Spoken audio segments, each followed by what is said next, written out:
Nou ja, hier zit nog wel wat werk aan. En moet dus heel veel schoonmaken worden.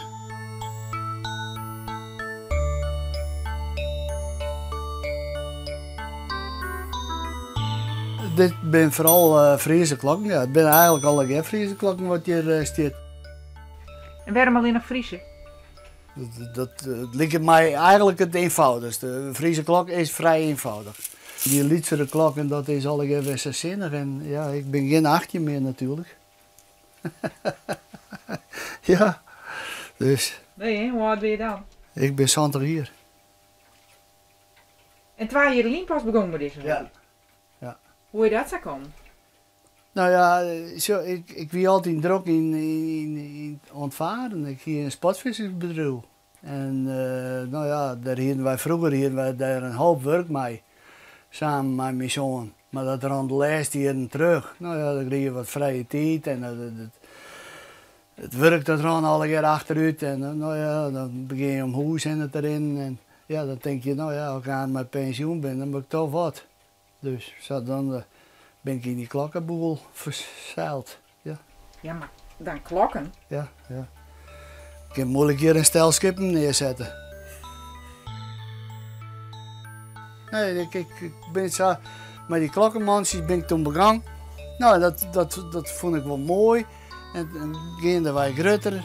En nou zit ik in die grutterklokken.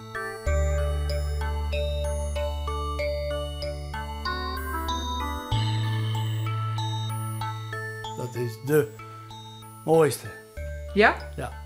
Dit is een origineel klokje van 1800. Maar een origineel mechaniekje erin. Ik heb koffie geschonken. Ik vind het hartstikke leuk voor hem. Af en toe denk ik wel eens, het slaat een beetje door.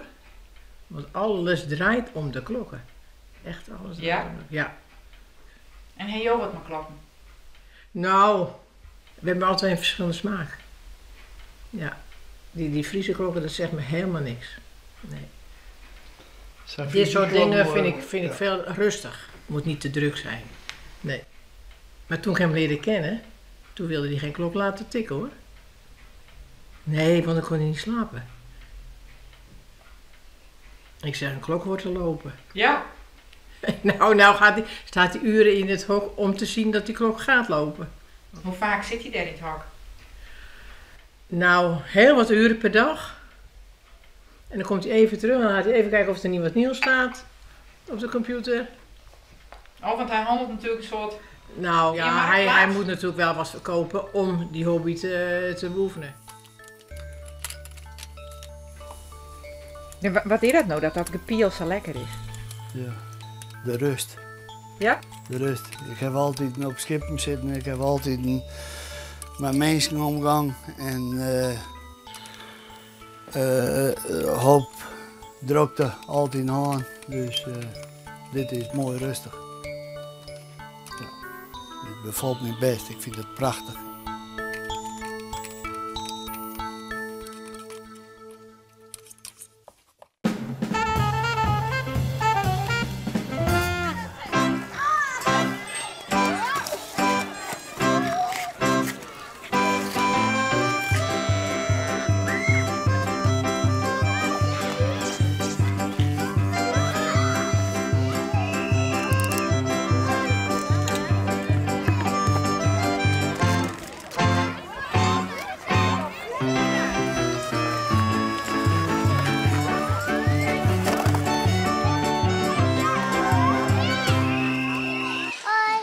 Hoe gaat ie? Goed. Mooi. Ja. Hoe vaak ben je al vol? Dag Mil.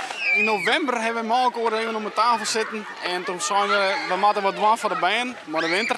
Maar toen kwam er steeds geen winter.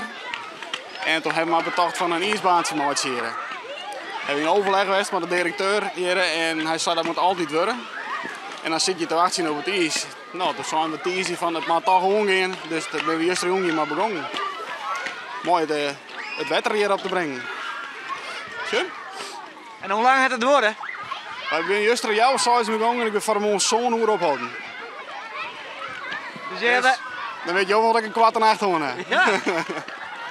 Toch wel een redelijke vacht, avond en nacht. We proberen gewoon, lukt het net, is het jammer. Maar dan hebben we het in ieder geval proberen. Nou ja, het is slagen.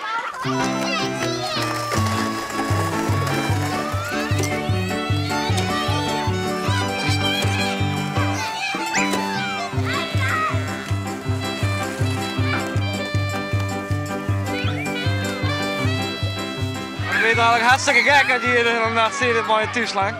Dat ben ik. Dat is eerlijk. Maar ja, je moet er wat vroeger hebben net. Ja. Ja.